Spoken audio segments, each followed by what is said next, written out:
تعلم على العلماء حتى تعرف الإسلام صحيحا. إن الحمد لله نحمده ونستعينه ونستغفره ونعوذ بالله من شرور أنفسنا ومن سيئات أعمالنا من يهده الله فلا مضل له ومن يضلل فلا هادي له وأشهد أن لا إله إلا الله وحده لا شريك له وأشهد أن محمدا عبده ورسوله. Robërt e Allahut, keni frikë Allahun ashtu si që i takon madhërisë së tij.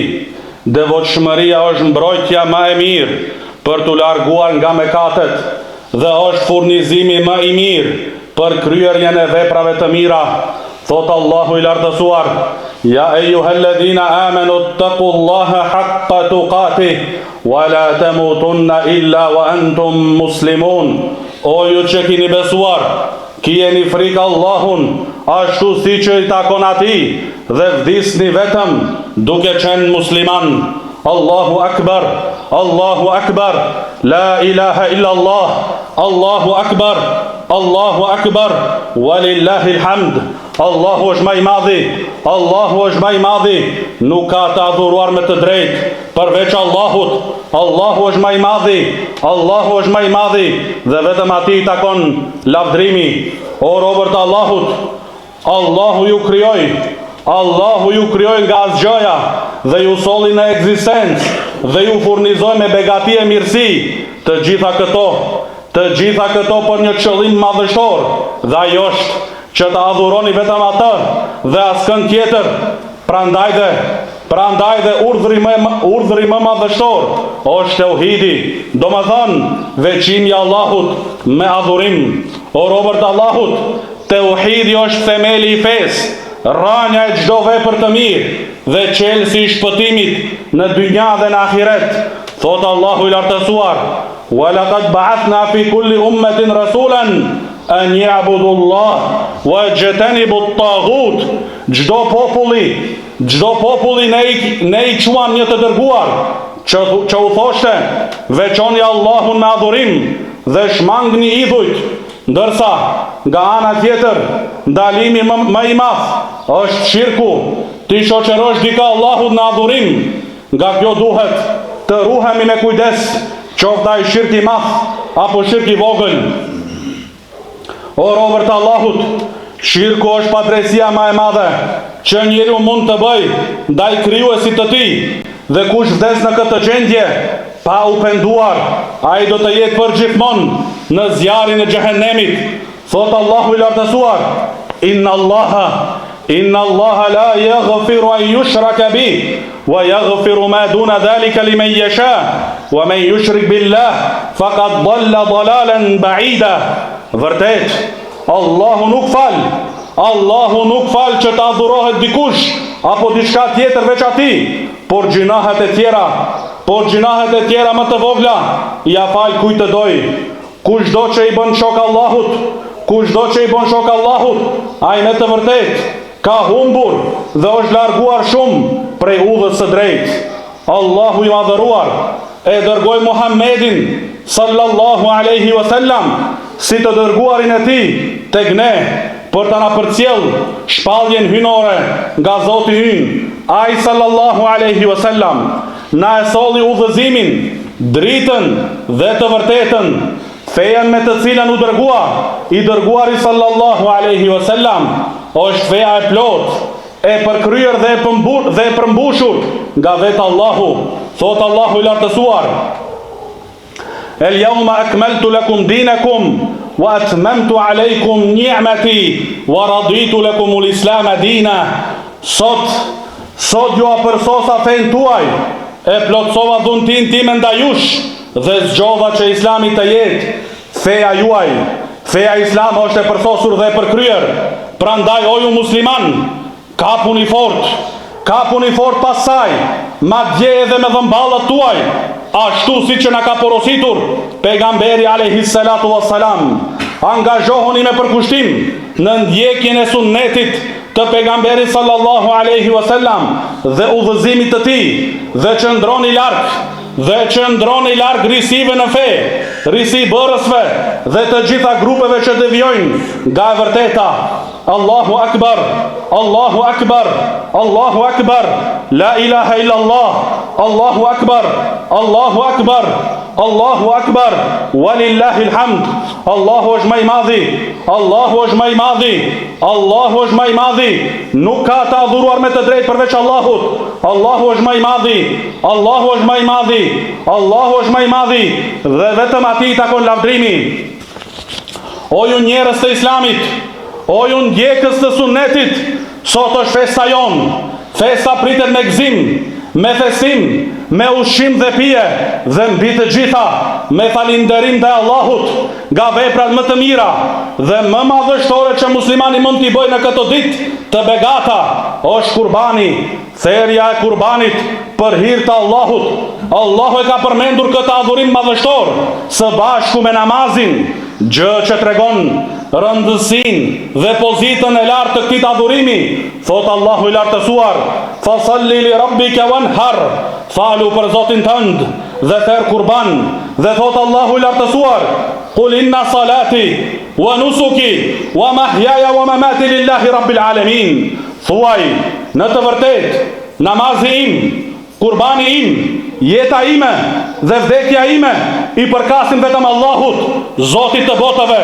Kafshët që janë të përshtatshme për therrjen si kurban janë devet, lopët dhe delet, dhe në këtë kategori përfshihen edhe vit.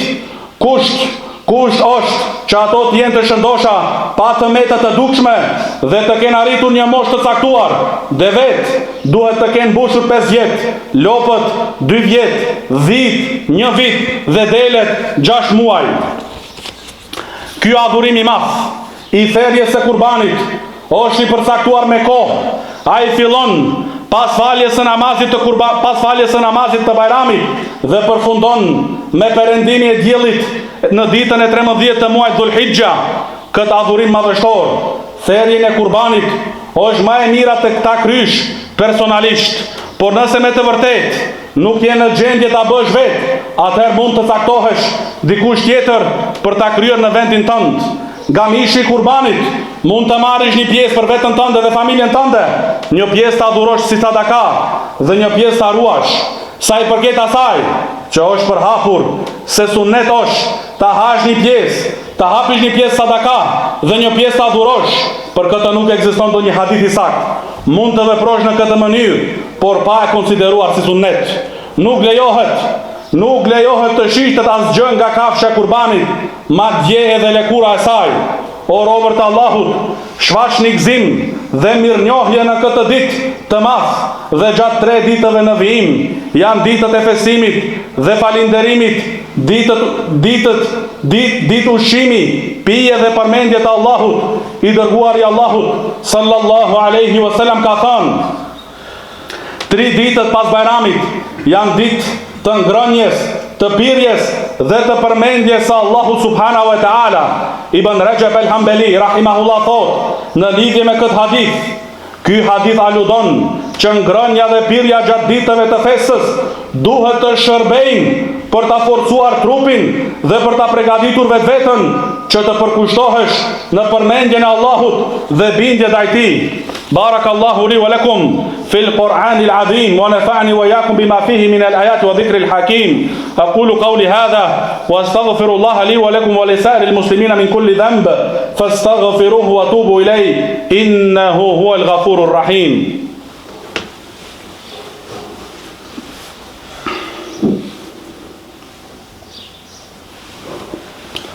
الحمد لله حمدا كثيرا طيبا مباركا فيه كما يحب ربنا ويرضى وأشهد أن لا إله إلا الله وحده لا شريك له وأشهد أن محمدا عبده ورسوله صلى الله عليه وعلى آله وأصحابه وسلم تسليما كثيرا إلى يوم الدين. أما بعد. O robërt Allahut, dita e sotme është një ditë madhështore, madje më madhështore janë ndër të gjitha, ka thënë pejgamberi alayhi salatu wassalam, a'dhamul ayyam inda Allah yawmun nahr, dita më madhështore tek Allahu është dita e kurbanit. Sheikhul Islam Ibn Taymija rahimahullah ka thënë, dita më e mirë e vitit është dita e kurbanit. O robërt e Allahut, kthehuni me pendim të sinqert te Zoti juaj, kthejuni atij në të gjitha çështjet tuaja. Dëgjoni o vëllezër të dashur, se si Allahu u përgjigjet lutjeve të robërve të tij të sinqert. Ejubi alayhi salatu wassalam u lut dhe Allahu e shëroi. Zekeria alayhi salatu wassalam u lut dhe Allahu i dhuroi një djalë. Yunus alayhi salatu wassalam u lut dhe Allahu e shpëtoi nga barku i peshkut. Nuh alayhi salatu wassalam u lut dhe Allahu e ndihmoi përballë popullit të tij. Muhamedi sallallahu alaihi wasallam i lut Allahut dhe Allahu bëri që feja e tij të triumfojë. O robërt e Allahut, ruani lidhjet farefisnore, bëhuni bamirës ndaj prindërve dhe familjeve tuaja, tregohuni të sjellshëm me fqinjët dhe të dashur e të mëshirshëm me vëllezërit tuaj. Gratë muslimane duhet të kenë frikë Allahun, ashtu siç i takon atij. Ato duhet të përpiqen në mësimin e tauhidit dhe akidës së saktë. Duhet të kenë kujdes që veshja e tyre të jetë në përputhje me normat islame dhe të qëndrojnë lart përzierjes mes gjinive, sepse kjo çështje është shkak i shumë sprovave dhe të këqijave. Ato duhet ta ndihmojnë burrat e tyre në të mirën, në kryerjen e obligimeve dhe në edukimin e fëmijëve, në mënyrë që shtëpia e një familje muslimane të bëhet shtëpi lumturie dhe siguri. O ju musliman, kthehuni plotësisht te feja juaj, sepse aty qëndron deri juaj, dinjiteti juaj dhe forca juaj në këtë botë. Kur gjeneratat e para e jetuan islamin me dije, bindje dhe drejtësi, Allahu i ngriti në tokë, i bëri prijes dhe u hapi dyert e lindjes e të perëndimit. E gjitha kjo me sinqeritet, dije dhe drejtësi. O robërt e Allahut, kjo festë dhe festa e Fitr Bajramit nuk janë zakone nga zakonet e xahilietit apo zakonet të jo besimtarve, por përkundrazi, këto dy festa janë të legjitimuara nga krijuesi ynë. Selefët e mirë, gjeneratat e para të muslimanëve, kishin zakon që t'ia uronin njëri tjetrit këtë festë, duke i thënë: Allahu e pranov prej nesh dhe prej jush, dhe ata shfaqnin gëzimin e tyre, si dhe vishnin rrobat më të mira. Allahu Akbar, la ilaha illallah, Allahu Akbar, walillahi alhamd. Allahumma izza al-islam wal muslimin wa adilla shirka wal mushrikin. Allahumma barik lana fi a'malina wa barik lana fi dhurriyyatina wa barik lana fi amwalina. O ju musliman, Allahu e pranov prej nesh dhe prej jush, dhe ju qofti bekuar Bajrami. Taqabbal Allah minna wa minkum wa idukum mubarak wa akhiru da'wana anil hamdulillahi rabbil alamin.